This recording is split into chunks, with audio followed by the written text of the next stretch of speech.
Nigeria became one country. The land was home to many kingdoms, empires, and communities, each with its own rulers and way of life.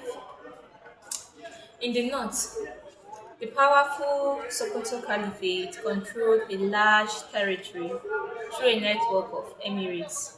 Emirs governed their own territories, while the Sultan of Sokoto stood at the top. Further west, powerful Yoruba kingdoms had their own rulers and political systems. The Benin Kingdom, too, had the Oba at its center, with a well organized system of government. And in many parts of the southeast, particularly among the Igbos, there was no single king ruling everyone.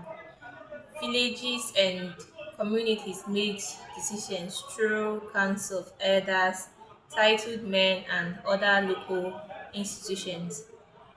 These societies were different, but they had something in common. They were not one country. Then, the British began expanding their control across the region.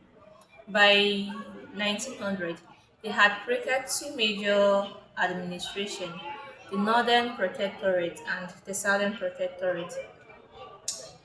But keeping the two territories separate came with its problems.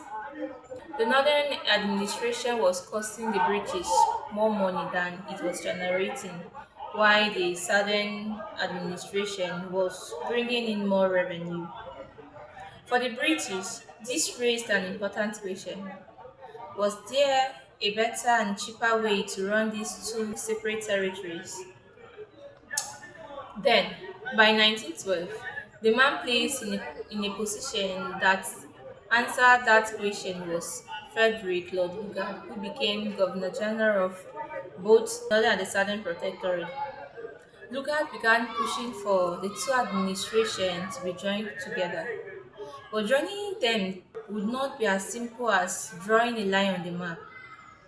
These were territories with different people, histories, and systems of government.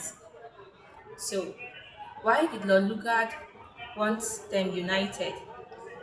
And what would happen when Britain eventually brought them together? That is where the story of the 1914 amalgamation continues in part 2. See you in my next video. Bye.